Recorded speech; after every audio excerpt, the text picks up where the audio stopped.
حالانکہ اس کی پھپھو اپنے بیٹے کا بھی رشتہ لے کر اس کے گھر آئے تھے۔ ان کا بیٹا ایک بہت بڑا بزنس مین تھا، مگر اس نے صاف صاف انکار کر دیا تھا اور کہہ دیا تھا کہ وہ میرے لیول کا نہیں ہے۔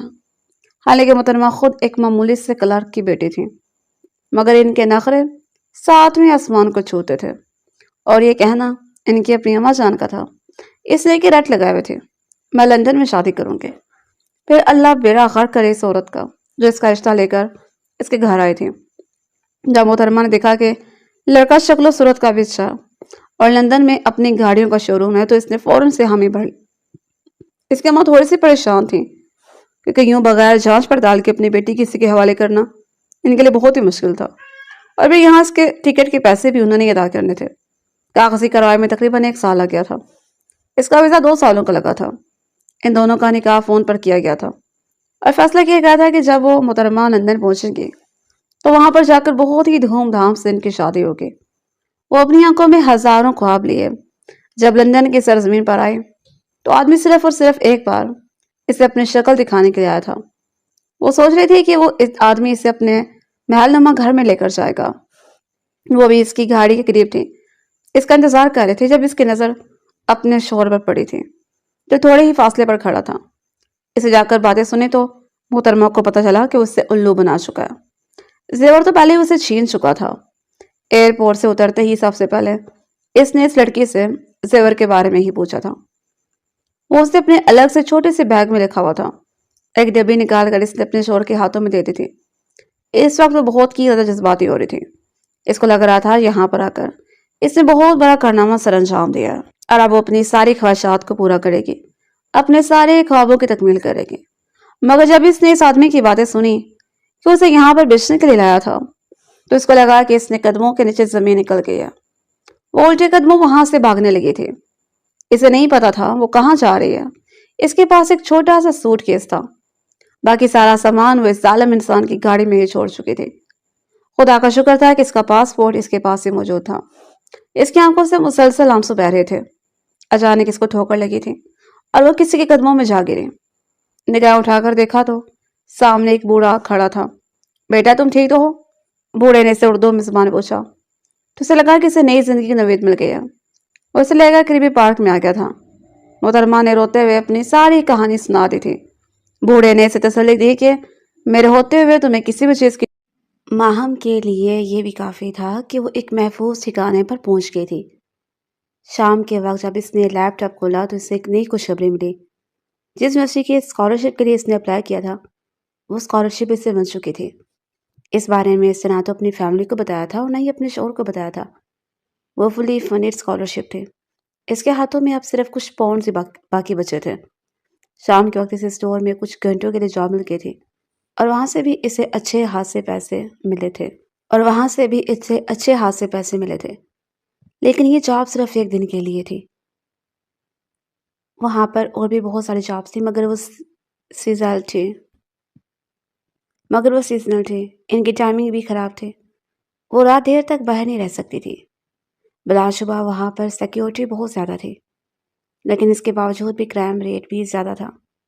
اگلے دن وہ نوکری کے چکر میں ماری پھرنے لگی تھی۔ اپارٹمنٹ میں اس کے ساتھ جو لڑکی رہتی تھی وہ انڈیا سے تھی، اور وہ بھی اس کی طرح حالات کی ماری ہوئی تھی۔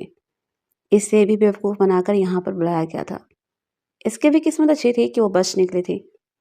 وہ دونوں ہی ایک دوسرے کو اپنا دکھ سناتی تھیں اور اس طرح سے اپنے دل کو تسلی پہنچاتی تھیں۔ ماہم نے اپنے گھر میں کال تو کی تھی، مگر اپنی امی کو اس بارے میں کچھ بھی نہیں بتایا تھا۔ جس کمپنی میں وہ گئی وہ جان ایڈورڈ کی کمپنیز تھی، جو ایک بہت بڑا بزنس مین ہونے کے ساتھ ساتھ ایک انتہائی خڑوس انسان بھی تھا۔ وہ کرسچن تھا، لوگوں کو قابلیت کی بنا پر نوکریوں پر رکھتا تھا، سفارش کے سخت خلاف تھا۔ اس کی زندگی کے 26 سال گزر چکے تھے، مگر ابھی تک اس کی زندگی میں کوئی عورت نہیں آئی تھی۔ اس کی وجہ یہ تھی کہ اس کو عورت ذات پر اعتبار ہی نہیں تھا۔ تم میرے گھر کی صفائی کیا کرو گی؟ کیا میں تمہیں نوکرانی لگتی ہوں؟ اس نے اونچی آواز میں چلاتے ہوئے کہا تھا۔ جان نے بے ساختہ اپنے کانوں میں انگلی ڈالی۔ چیخنا بند کرو۔ مجھے چلاتی ہوئی لڑکیوں سے سخت نفرت ہے، اور مجھے فضول بولنے والے لڑکوں سے شدید نفرت ہے۔ ہمت ہے تو انگلش میں بات کیا کرو۔ کیا اپنی زبان میں بڑبڑ کر رہی ہو؟ وہ جھنجھلاتے ہوئے بولا تھا۔ تو وہ سیدھی ہو کر کھڑی ہو گئی۔ تم اس کے علاوہ جو کچھ بھی کہو گے میں ماننے کے لیے تیار ہوں۔ تمہیں اگر میرے مینشن میں جاب کرنی ہے تو مجھے بتاؤ، ورنہ جلدی سے پیسے میرے حوالے کرو۔ تیسرا آپشن یہی ہے کہ میں تمہیں پولیس کے حوالے کر دوں گا۔ مجھے سوچنے سمجھنے کے لیے وقت چاہیے، تمہارے پاس صرف 10 سیکنڈ کا وقت ہے۔ یہ کہہ کر اس نے گھنٹی گننا شروع کر دی۔ میں نے اپنی زندگی میں 1000 کمینے لوگ دیکھے ہیں، مگر اس سے بڑا کمینہ میں نے اپنی ساری زندگی میں نہیں دیکھا۔ اور بدلے میں مجھے کیا ملے گا؟ فکر مت کرو، تمہیں اس کے علاوہ 6 خاصے پیسے بھی ملیں گے۔ یہ سن کر وہ دھیمے سے انداز سے مسکراتی تھی۔ ٹھیک ہے، مجھے منظور ہے۔ اور مجھے چھٹی کس وقت ہوگی؟ اس نے معصومیت سے آنکھیں ٹمٹماتے ہوئے سوال کیا تھا۔ وہ اس کے سامنے جا کر کھڑا ہو گیا۔ پہلی بار وہ نوٹ کر رہی تھی کہ وہ جان اس سے ہائٹ میں بھی کافی زیادہ بڑا ہے۔ وہ بمشکل اس کے کندھوں تک آتی تھی۔ تم انہیں اپنی رات حویلی میں ہی گزارنی ہوگی۔ یہ سن کر اس کے گال شرم کے مارے لال ہو گئے تھے۔ اس نے بے ساختہ نفی میں سر ہلایا تھا۔ نہیں، ایسا نہیں ہو سکتا۔ جان نے کندھے اچکا دیے۔ تم مجھ پر یقین کر سکتے ہو، فکر مت کرو۔ مجھے تم جیسی لڑکیوں کی ذات میں ذرا بھی انٹرسٹ نہیں ہے، اور میرا ٹیسٹ اتنا گندا نہیں ہے جو میں تم جیسی لڑکی پر غلط نظر رکھوں گا۔ یہ سن کر وہ غصے سے لال انگارہ ہو گئی تھی۔ سچ کو تو تمہاری اتنی اوقات ہی نہیں ہے، تم میرے جیسی لڑکی کو افورڈ ہی نہیں کر سکتے۔ دیکھنا تمہیں تمہاری جیسی انگریز ملے گی۔ وہ پھر سے اردو میں شروع ہو گئی تھی۔ لگتا ہے مجھے اردو سیکھنی ہی پڑے گی، جان نے دل ہی دل میں اپنے آپ سے مخاطب ہوتے ہوئے کہا۔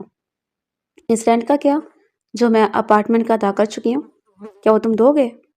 مجھے سن کر اس نے اپنے جیب سے بٹوا نکالا اور پورا کا پورا بٹوا اس چھوٹی سی لڑکی کے حوالے کر دیا، جس میں کافی زیادہ پیسے موجود تھے۔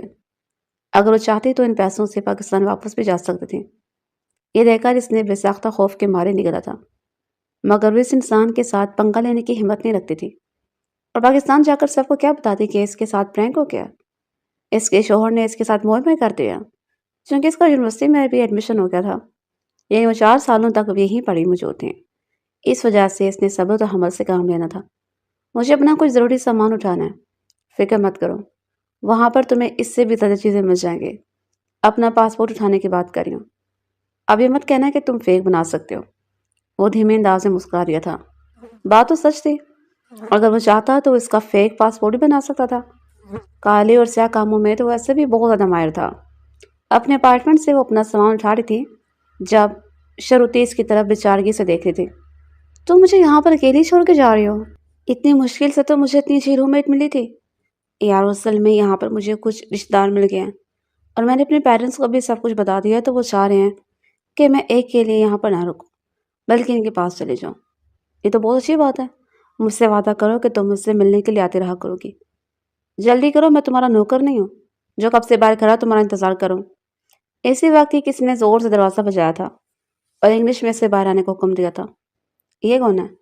ارے کوئی بھی نہیں، میرا کزن ہوگا۔ وہ غصے کا بہت تیز ہے، تمہیں تو پتہ ہے۔ رکو، میں بھی جا کر اسے کہتی ہوں کہ تھوڑا سا ویٹ کرے۔ آواز سے تو وہ بہت ہینڈسم لگ رہا ہے۔ اپنا یہ ٹھڑک پن کہیں اور جا کر دکھانا، وہ 2 بچوں کا باپ ہے، اس نے آنکھیں دکھاتے ہوئے کہا۔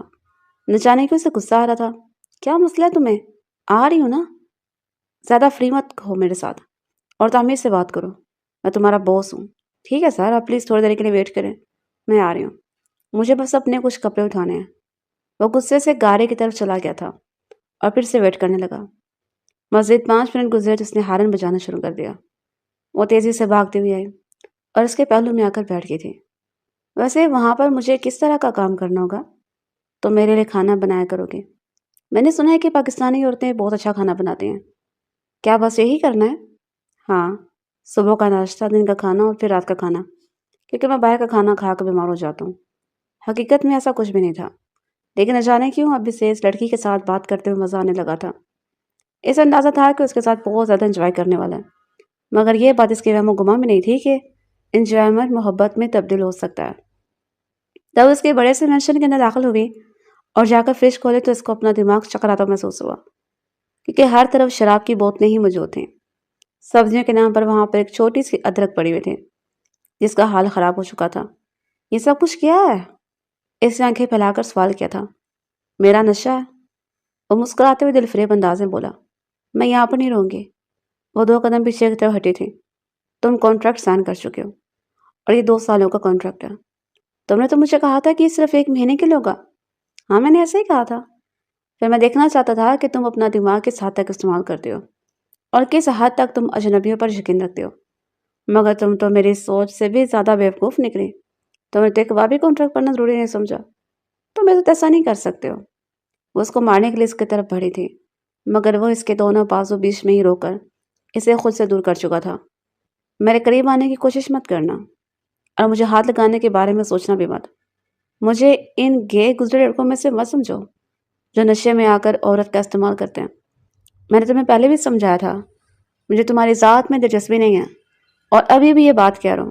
جہاں تک اس نشے کا سوال ہے تو میں جانتا ہوں مجھے کس حد تک شراب پینی ہے اور کس حد تک اپنے اوپر کنٹرول رکھنا ہے۔ تمہارا کام یہاں پر کھانا بنانا ہے، اس سے زیادہ کچھ اور بھی نہیں۔ میری پرسنل لائف میں انٹرفیئر کرنے کی کوشش مت کرو۔ اور ہاں، ایک اور بات، تم حویلی کے اندر نہیں رہو گی بلکہ قریب جو انیکسی بنے ہوئے ہے وہاں پر ہوگی۔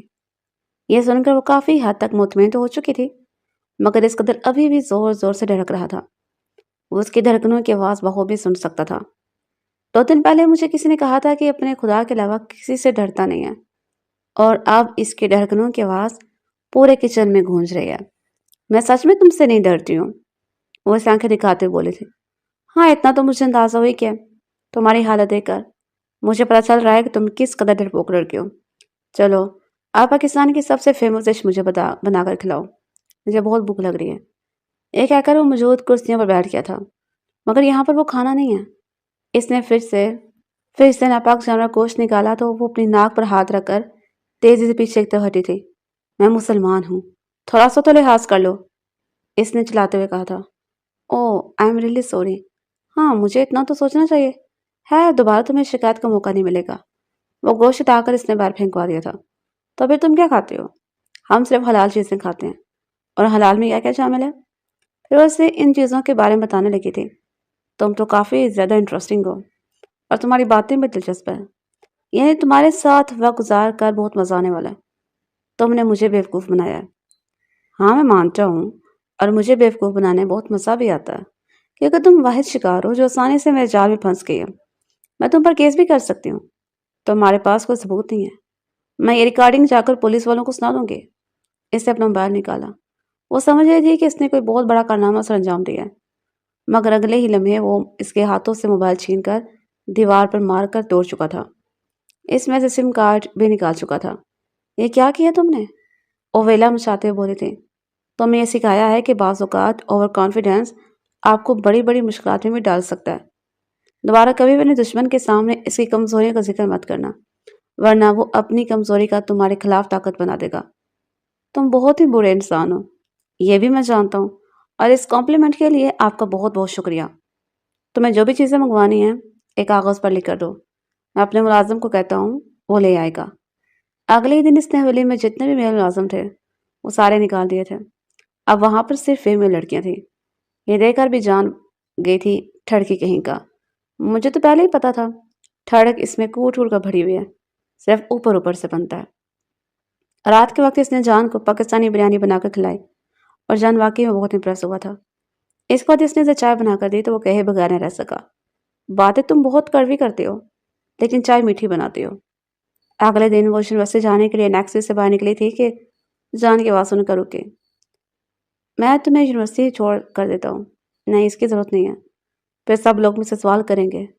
فکر مت کرو، یہاں پر پاکستانی ماحول نہیں ہے، کسی کو کسی کے معاملے میں سے کوئی دلچسپی نہیں ہے، ہر کوئی اپنی زندگی میں بزی ہے۔ ہاں، یہ ہو سکتا ہے کہ مجھے تمہارا ساتھ کھڑا دے کر وہ تمہاری قسمت پر رشک کرنا شروع کر دیں۔ میرا تیز اتنا گندا نہیں ہے جو میں آپ کو اپنے ساتھ کھڑا کروں گی۔ واؤ، تم تو بدلہ بھی بہت جلدی لے لیتی ہو۔ ظاہر سی بات ہے، آپ سے ہی سیکھا ہے میں نے۔ چلو، کوئی تو اچھی چیز ہے جو تم نے مجھ سے سیکھی ہے۔ وہ پھر سے اس کو خاموش کروا چکا تھا، جبکہ وہ پاؤں ٹینچ کر گاڑی میں بیٹھ گئی تھی۔ تم کس طرح کے آدمی سے شادی کرنا چاہتی ہو؟ آپ جیسے انسان کا تو بالکل بھی نہیں کروں گی۔ مجھے یہ سن کر بہت خوشی ہو رہی ہے، خدا کا شکر ہے بچ گیا ہوں، ورنہ تمہارا کیا پتا، تم اپنی خوبصورتی سے مجھے اپنے جال میں پھنسا لیتی۔ جان کو اگر کوئی اتنا زیادہ فضول بولتے سن لیتا تو اپنے کانوں پر یقین ہی نہ کر پاتا۔ یہ وہ آدمی تھا جو کام کی بات کے علاوہ بات نہیں کرتا تھا، خاموشی اختیار کرنا پسند کرتا تھا، اور یہاں پر آ کر اس کی زبان کنٹرول میں نہیں تھی۔ جب بھی اس لڑکی کو دیکھتا تھا تو اس کے دماغ میں کوئی نہ کوئی شرارت آ جاتی تھی۔ وہ اس کو تنگ کر کے انجوائے کرتا تھا۔ ویسے مجھے تمہارے لیے بہت افسوس ہو رہا ہے۔ تمہارے سابقہ شوہر کو تمہارے ساتھ ایسا نہیں کرنا چاہیے تھا۔ وہ میرا شوہر نہیں ہے، میرا اس کے ساتھ کوئی تعلق نہیں تھا۔ اس نے میرے ساتھ جھوٹا نکاح کیا تھا۔ اوہ، مجھے واقعی میں تمہارے لیے دکھ ہو رہا ہے۔ چلو خیر، اس بہانے تو مجھ سے مل گئی۔ اس بار وہ کچھ بھی نہیں بولی تھی، بلکہ خاموشی سے کھڑکی سے باہر دیکھنے لگی تھی۔ جیسے ہی وہ یونیورسٹی کے اندر انٹر ہوئی تھی، ایک لڑکا بھاگتا ہوا اس کے پاس آیا۔ تم اتنی دیر سے کیوں آئی ہو؟ میں کب سے تمہارا انتظار کروں؟ تمہاری پہلی کلاس مس ہو گئی ہے۔ آج واقعی لیٹ ہو گئی تھی، اور بھی لیٹ ناشتہ بنانے کی وجہ سے ٹائم ضائع ہو گیا تھا۔ یہ کون ہے؟ سامنے کھڑے شخص کو مکمل طور پر نظر انداز کرتے ہوئے جان نے اپنے پہلو میں کھڑی اس چھوٹی سی لڑکی سے سوال کیا تھا۔ وہ آنکھیں گھما کر وہاں سے گزرنے لگی تھی کہ جان نے اس کا بازو پکڑ لی۔ میں تم سے جو سوال کروں، مجھے سوال کا جواب دو۔ وہ میرا بہت اچھا بیسٹ فرینڈ ہے۔ اس کی آنکھوں میں گھاڑتی وہ تو روک انداز میں کہتی میک کے ساتھ یونیورسٹی کے اندر داخل ہو گئی تھی۔ تقریباً 1 گھنٹہ گزرا تھا جب میک کو کال وصول ہوئی۔ وہ کال سننے کے لیے باہر نکلا تھا۔ تقریباً 3 گھنٹے گزر گئے، مگر ابھی تک واپس نہیں آیا تھا۔ اس کے بعد وہ یونیورسٹی میں بور ہوتے رہی۔ اگلے دن یونیورسٹی میں آیا تو اس کی طرف نگاہ اٹھا کر بھی نہیں دیکھا رہا تھا۔ یار کیا ہو گیا؟ تم مجھ سے دور دور کیوں گھوم رہے ہو؟ کیا مجھ سے کوئی غلطی ہوئی ہے؟ نہیں نہیں، تم سے کچھ بھی نہیں ہوا، بس مجھ سے دور ہو جاؤ۔ میں تم سے دوستی نہیں رکھنا چاہتا۔ اگر میں نے تم سے دوستی کی تو وہ جلاد مجھے جان سے مار ڈالے گا۔ یہ کہہ کر وہ وہاں پر رکا نہیں تھا، بلکہ تیزی سے اندر کی طرف بھاگ گیا تھا۔ شام کے وقت وہ اندر داخل ہوئی تو اس کا دماغ غصے سے گھوم رہا تھا۔ اس کے گال بھی لال ہو گئے تھے۔ تم نے میک کو کیا کہا ہے؟ کون میک؟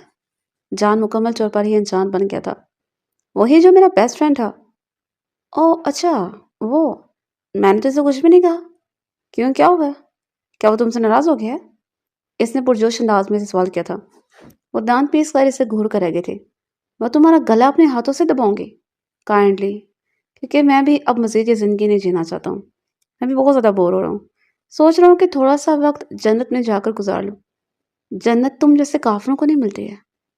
یہ کہہ کر وہ یکدم خاموش ہو گئی تھی، کیونکہ ان دونوں کے درمیان پہلے یہ بات ڈیسائیڈ ہو گئی تھی کہ کوئی بھی ایک دوسرے کے مذہب کے بارے میں فضول بات نہیں کرے گا۔ I am sorry.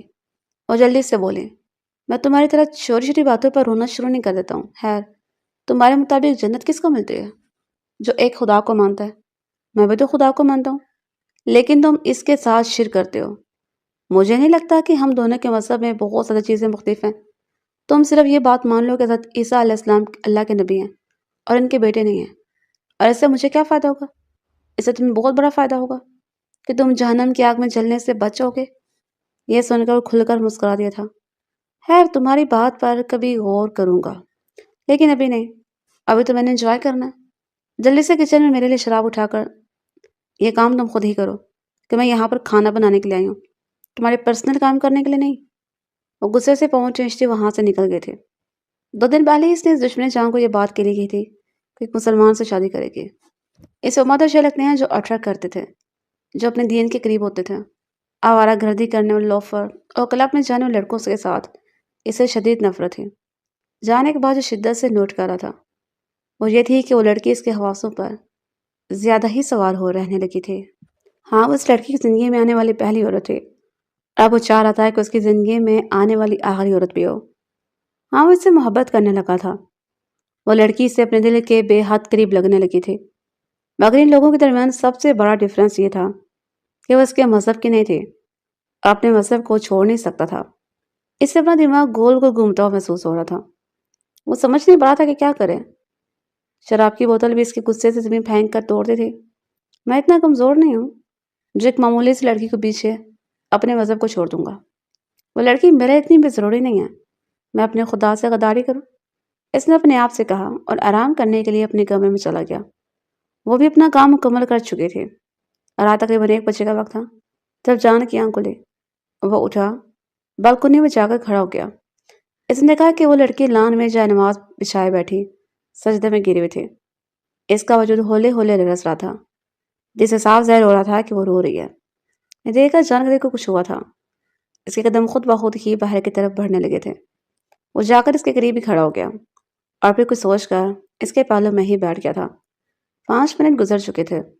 وہ لڑکی ابھی تک سجدے سے نہیں اٹھی تھی۔ نہ جانے وہ کیا بول رہی تھی۔ شاید اپنے گناہوں کی معافی مانگ رہی تھی۔ کیا کبھی وہ اس طرح سے اپنے رب کے سامنے رویا تھا؟ کیا اس نے کبھی اس طرح سے اپنے رب سے اپنے گناہوں کی معافی مانگی تھی؟ وہ یہ سوچ کر رہ گیا تھا۔ اس کے مذہب میں بھی تو بہت ساری چیزیں منع تھیں، لیکن اس کے باوجود بھی وہ گناہ کرتا تھا۔ یہ سوچ کر کہ ابھی بہت سی زندگی پڑی ہوئی ہے۔ جب وہ سجدے سے اٹھی تو اسے اپنے پہلو میں بیٹھا ہوا دیکھ کر اپنے سینے پر ہاتھ رکھ کر تیزی سے پیچھے کی طرف ہٹی تھی۔ ریلیکس ہو جاؤ، تم میرے ساتھ محفوظ ہو۔ تم یہاں پر کیا کر رہے ہو؟ اس نے انتہائی غصے سے جان سے سوال کیا تھا۔ تمہیں روتا ہوا دیکھ نہیں پایا۔ میری فکر کرنے کی ضرورت نہیں ہے، بہتر یہی ہے کہ تم اپنے کام سے کام رکھو۔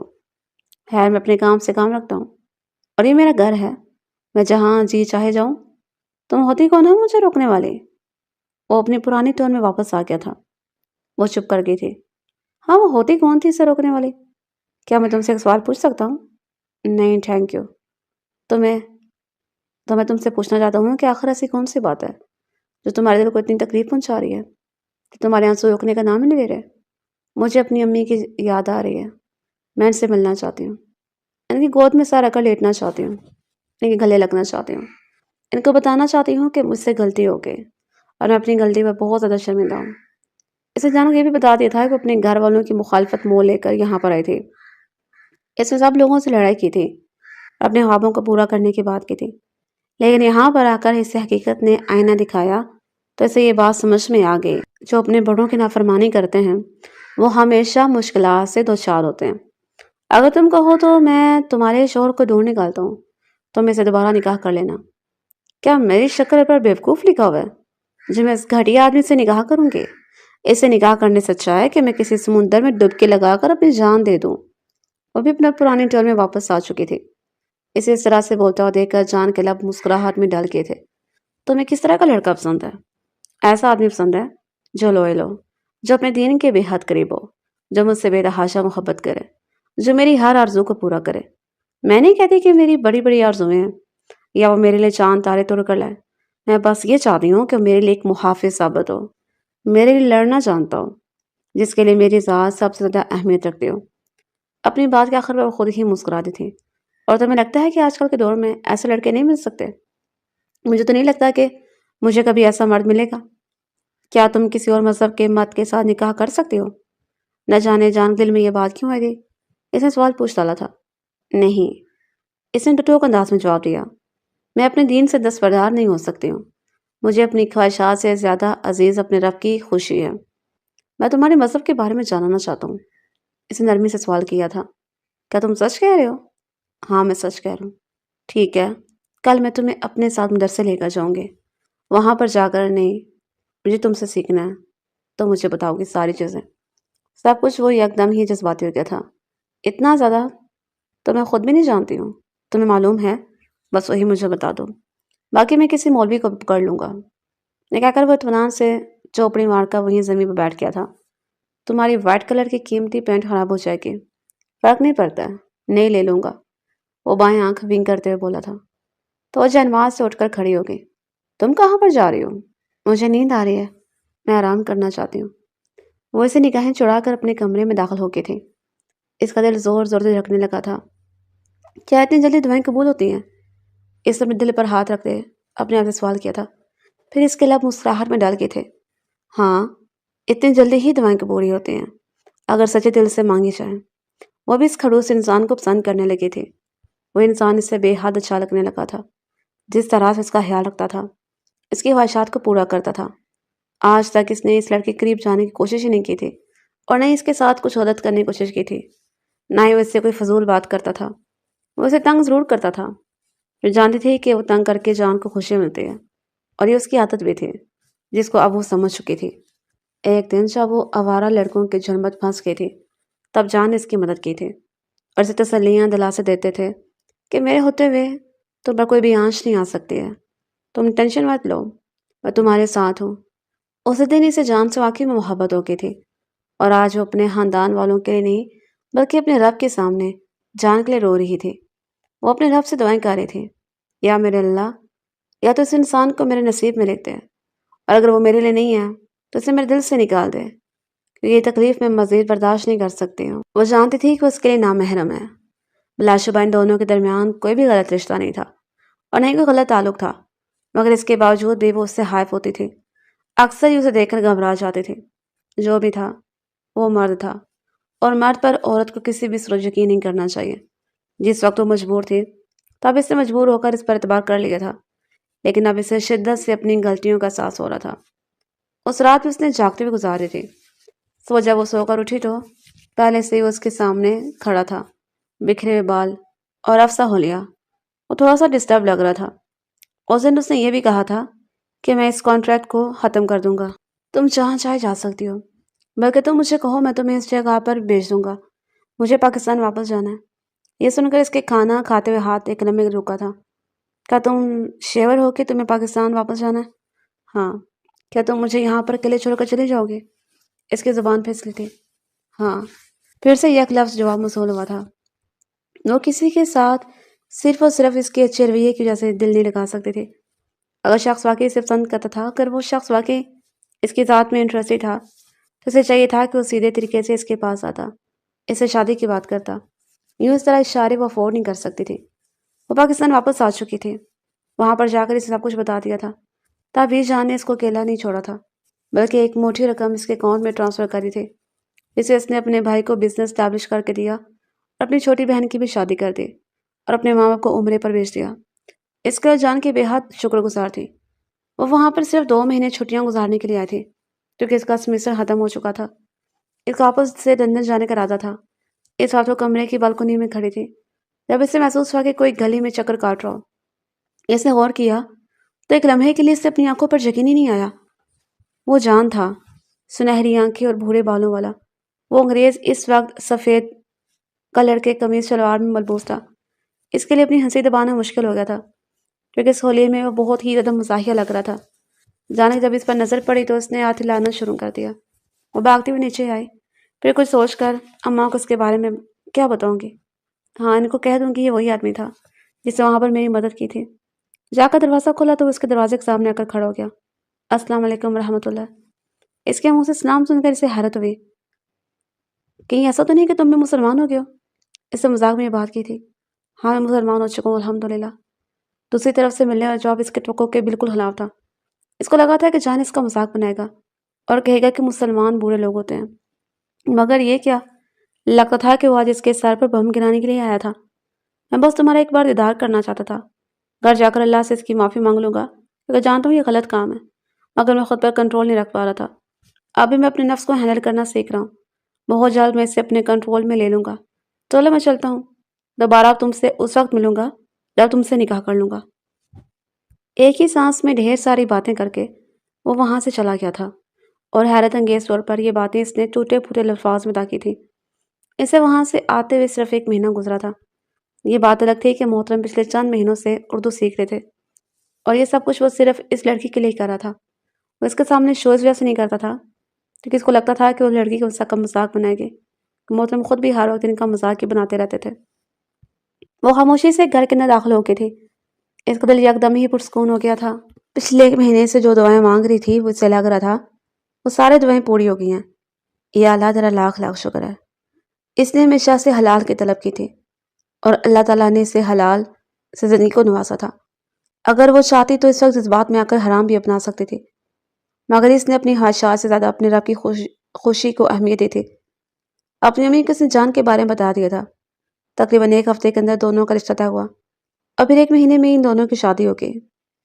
سب خاندان والے اپنے دانتوں میں انگلیاں دبا بیٹھے تھے، اور جو بہت زیادہ جالس ہو رہے تھے وہ اس کے کردار کے بارے میں عجیب و غریب قسم کی باتیں کر رہے تھے، مگر محترمہ کو اس کوئی فرق ہی نہیں پڑتا تھا۔ نکاح کے بعد وہ لوگ عمرہ کرنے کے لیے گئے تھے۔ اس کے بعد وہ پھر سے لندن شفٹ ہو گئے۔ جان ویسے ہی انسان بن گیا تھا جیسا اسے پسند تھا۔ وہ اسے بے تحاشا محبت کرتا، اس کی چھوٹی چھوٹی خوشیوں کو اس کے منہ سے نکلنے سے پہلے پورا کر دیتا۔ وہ اپنی نظروں کی حفاظت کرنا جان گیا تھا۔